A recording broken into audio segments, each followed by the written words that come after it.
বের করে দেব। আমি এই মাথা পড়ে যেতে পারছি না। কি সুন্দর শপিং মল থেকে সোয়েটার এনেছে। তোদের এখানে শপিং মল আছে? হ্যাঁ। কোথায়? বহরমপুরে। তোদের আবার বহরমপুর কাছে নাকি? হবে ভাত, তার জন্য গরম জল, ওখানে ডাল হচ্ছে। আর এর পড়া নাই, কবে পরীক্ষা? 25 তারিখে। আর দুদিন মোবাইলটা নেট নাই, মুর্শিদাবাদের নেট উড়ে গেছে, তাই তো? 25 তারিখে পরীক্ষা। আমাকে ডাকলো, বললো আর দুদিন নেট নাই, তাই আমার মোবাইলটা বিশাল শান্তি পেয়েছে। আর এখানে চাল। কবে যে নেট আসবে কি জানি। কাল নেট আসবে না, আজই বলে সন্ধ্যেবেলায়। কার মুখে শুনছি আজ সন্ধ্যেবেলায়, কার মুখে শুনছি 8টার পরে, আর কার মুখে শুনছি কাল। শুনতে আছে। আমার জ্বর এসেছিল কালকে, আজকে একটু ঠিকঠাক আছে, তাই না? আমি একদম করে বসে আছি দুজনাতেই। আর ফোনে নেট নাই, খুব বিরক্ত লাগছে মোবাইল। না আমি পড়ছিলাম, ও আমাকে ডাকলো, বল ভিডিও করিয়ে দে। এই দেখো, মিথ্যে কথা বলবি না, আমি পড়ছি। একটু বেশি দূরে সরা। দেখো দূরে সরাতে বলছে, তারপরেই তো বুঝে গিয়েছো। মিথ্যে কথা বলবি না, তোকে আমি ডাকিনি, তুই নিজের ইচ্ছা এসেছিস। পড়ার হয় সবারই, আর আমাদেরও ছোটবেলায় ছিল, তোরও আছে, সব মানুষেরই থাকে। এখানে চাল আর মোবাইল দেখার ভয় কারণ নাই নাকি? হ্যাঁ ঠিক বলেছিস। চাল লাগছে। আজকে সারাদিন ঘুরতে যাবো, বাজারে যাবো, মেলায় যাবো, কালকে বাড়ি যাবো, সব কিছু শেয়ার করবো। ভিডিওটা স্কিপ করবে না, কন্টিনিউ করিস। এখানে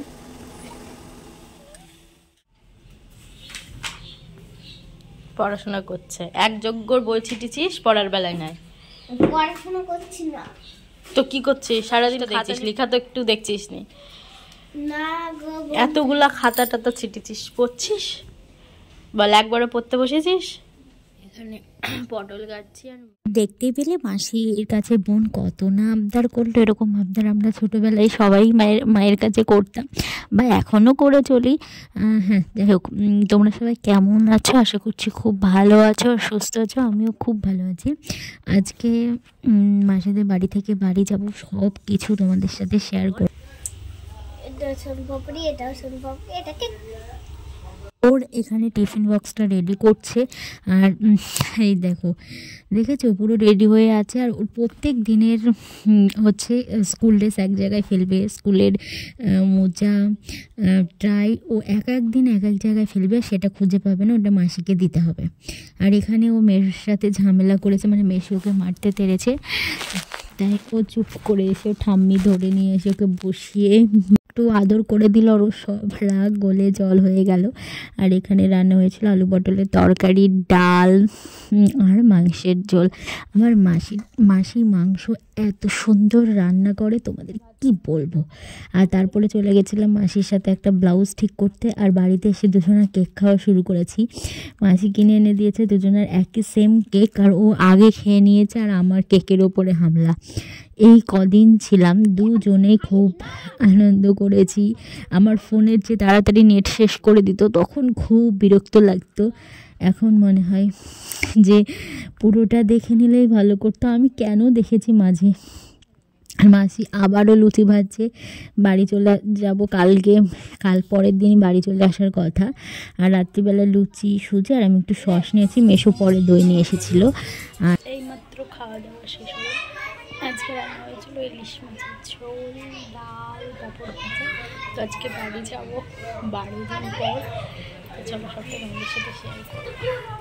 আমি বাড়ি থেকে ভেবে গিয়েছিলাম 5 থেকে 6 দিন হয়তো থাকবো, তারপরে চলে আসবো।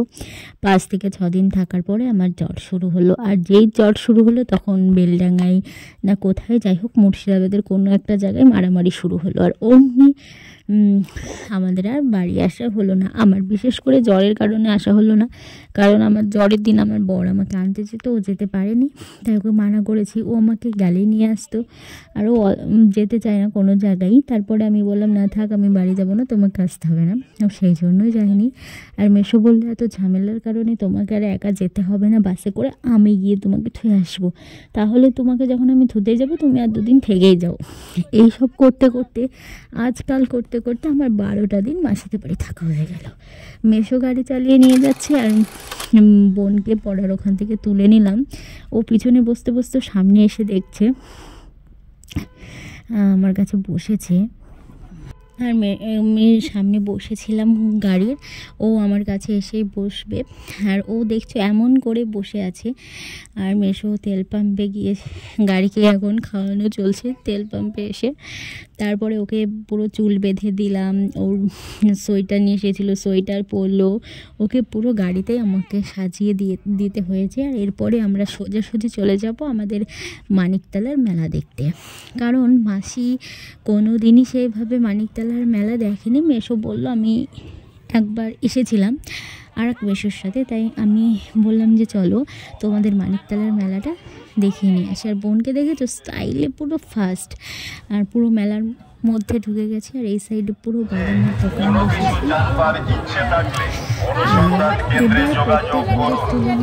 একটু সিনারি যেগুলোকে বলে সেগুলো করেছে, কিন্তু এই মন্দিরটা এত সুন্দর করেছে, পুরো চোখ জুড়িয়ে যাচ্ছে।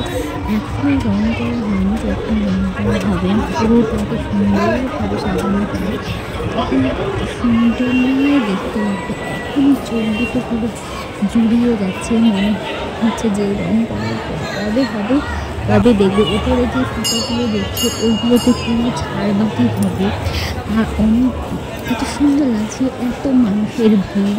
আমি ভাবছিলাম আমি হয়তো কোনো দিন যাবো, আর সেদিন তোমাদের ভিডিওগুলো খুব সুন্দরভাবে করে নিয়ে এসে দেখবো। সেটা আমার হয়নি, আমার যাওয়া হয়নি। আমি তোমাদের দেখাতাম। এই ভিডিওগুলো খুব একটা ভালো আসেনি, তবুও আমাকে শেয়ার করতে হচ্ছে, কারণ আমি যাইনি। আর যদি যেতাম তাহলে অল্প অল্প করে শেয়ার করতাম, এখন পুরোটাই শেয়ার করতে হচ্ছে।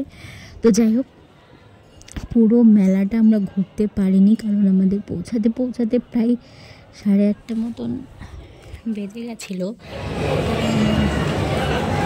8:30-9টা মতন বেজে গেছিলো। আর তোমার গাড়িটা তো ঠিক মেলার 2-1 মিনিট আগে রাখা যায় না, অনেকটা দূরে গাড়ি রাখতে হয়েছিল, প্রায় 5-7 মিনিট হেঁটে যেতে হয়েছিল, আসতে হয়েছিল, তার বেশি হবে হয়তো। তাই সেই জন্য আমাদের বেশি মেলা ঘোরা হয়নি। মাসিকে বললাম, মাসি মেলা ঘুরবো না, এই সাইডে সাজানো জিনিসগুলো এইগুলোই দেখবো। সেই জন্য আমি ভাবলাম যে এইগুলোই দেখানো উচিত। মেলা তো সব জায়গায় দেখতে পাবেই, আর মেলায় চুড়ি মালা এইসব ছাড়া তো বেশি কিছু বসে না, ঘর সাজানোর জিনিস কাপ প্লেট এইগুলোই। সেই জন্য মাসিদেরকে আর মেলার ভিতরে নিয়ে যাইনি, আর আমিও যাইনি। কারণ হচ্ছে আমি ভাবলাম যে আমি পরে আসবো, সেটা তো আর আমার হলো না যাওয়া। তাই মাসিদেরকে পুরোটাই এইভাবে দেখিয়ে নিলাম।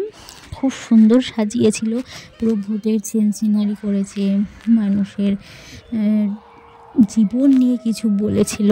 এর আগের বার সেটা করেছে, যুগের সাথে তাল মিলিয়ে সিনারিগুলো করেছিল, হেভি সুন্দর হয়েছিল। এখানে আমাদের এই দেখতে প্রায় 1 ঘন্টা মতন লেগে গেছে, সেই জন্য আর বেশি লেট না করে বাড়িতে গিয়েছিলাম। আর বাড়িতে আমার শাশুড়ি মা রান্না করেছিল ভাত, মাংস, আরও বুদিয়া, মিষ্টি, দই সব কিছু দিয়ে দেওয়া হয়েছিল। মাসিরা খেয়ে আর থাকেনি, বাড়ি চলে গেছিলো। আর আমিও সেইভাবে বাড়ি গিয়ে আর ভ্লগ করতে পারিনি, আর তাই তোমাদের বেশি কিছু দেখাতে পারিনি। আর এত সুন্দর লাগছিল না চারিপাশটা দেখতে, আর কি বলবো। আর সত্যি তাই, এই 12টা দিন যে থাকলাম পুরো মনটা খারাপ করবে কাল থেকে। এখনও মাসি, বোন, মেসো সঙ্গে আছে, তো কোনো কিছু তখন বুঝতে পারিনি। মনে মনে একটা আনন্দই হচ্ছিলো যে মাসি আমার বাড়ি যাবে, সেই আনন্দে সত্যি বলছি এখন এডিট করতে গিয়ে তো কষ্ট হচ্ছে সেই দিনগুলোর কথা। আমি কোনো জায়গা থেকে এই দেখো, এটা কাঁচা বাদাম করেছে, সেই ভুবন বাদ্যকর নাকি, যাই হোক। তো বেশি কিছু কথা বলবো না, প্রচুর ভিডিও আছে, আমি এডিটের জন্য দিতে পারছি না, আর সময়ের অভাব তো লেগেই আছে। আমি জানি না কখন কি করে সময় কেটে যায় কাজ মাঝ, আর যে একটু টাইম পাই তখন মনে হয় যে একটু বসে থাকি, একটু ফোন দেখি। এই নেশাটা যেদিন আমার কাটবে না, সেদিনই হয়তো আমি এই ভ্লগগুলো ঠিকঠাকভাবে আপলোড করতে পারবো। তো তোমরা সবাই কিন্তু খুব, জানি না তোমরা সবাই খুব ভালো থেকো, সুস্থ থেকো, সাবধানে থেকো। আর দেখা হচ্ছে পরের একটা নেক্সট ব্লগ ভিডিওতে। আর এরপরে কিন্তু আমার বিয়ে বাড়ি আছে, আর সেখানে আমি যাব, তোমাদের খুব ইন্টারেস্টিং ব্লগ দেবো। আর সবাই দেখবে। তোমরা যদি আমার চ্যানেলে নতুন হয়ে থাকো অবশ্যই চ্যানেলটিকে সাবস্ক্রাইব করে দিও। আর এটা দেখো কেদারনাথের মন্দির করেছিল। আর সবাই খুব চ্যানেলটিকে সাবস্ক্রাইব করে দিয়ে পাশে থেকে বেল আইকনটা টাং করে বাজিয়ে দিও। আর নতুন ভিডিও পেতে আমার চ্যানেলটিকে সাবস্ক্রাইব করে দিও। আর সত্যি বলছি, কেদারনাথের কাছে গিয়ে এই প্যান্ডেলটির সামনে গিয়ে মনে বলছিলাম সত্যিই চলে এসেছি।